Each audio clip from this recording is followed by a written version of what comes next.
Palagi ba tayong natatakasan ng ating creepies or may mga problems ba kayo sa mga nag-i-escape na creepies natin, guys? Usually pag tumatakas ang ating creepies dito sa ating aquarium or tub, usually dumadaan siya sa mga hose na ganito, hose ng aerator, gaya nito.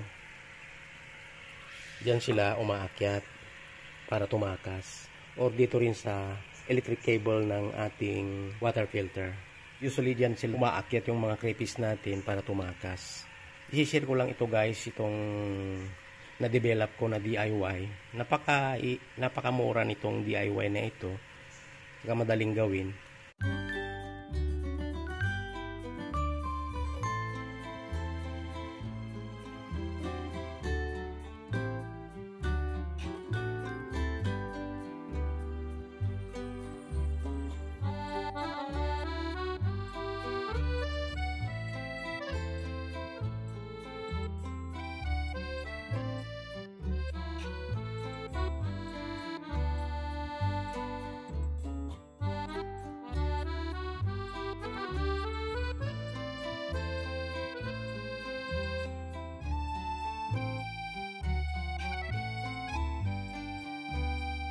Once na na-install natin ito, guys, na ilagay natin dito, hindi na makatakas ang ating creepies.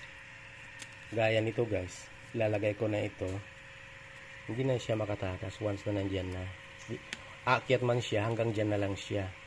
Mahuhulog na lang siya. Yan, guys, oh. Yan. Pag yung creepies natin na nandyan, naisipan niyang umakyat dyan, ito ang mapipigil sa kanya. Mayroon na siyang stopper. Dito rin sa kabila, guys. Ilalagay ko din ito dito. Ayan. Ayan. Kahit anong gawin niya, talagang titigil na siya dyan pagdating dyan. Ang pwede lang niyang gawin, guys, kung gusto niyang tumakas talaga, ililipad na lang siya. Ganyan katindi ang stopper natin.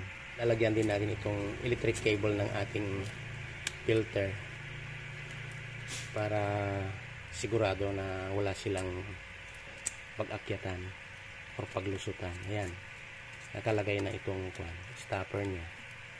Kahit aakyat sila dyan, hanggang dyan na lang sila, hindi na sila makadiretso kasi nandyan na yung stopper natin. Yan, ganyan lang kasimple, guys, ang ating DIY na stopper ng mga escape artist na creepies natin. Hindi na sila talaga makatakas pag ginawa natin ito, guys. Sana itong DIY na ito na i-share ko sa inyo makakatulong sa ating mga ka-creepies. Patuloy na nag-aalaga ng mga Australian Red Claw or anuman na klase ng creepies. Sana makakatulong itong DIY na ito. Thank you for watching, guys.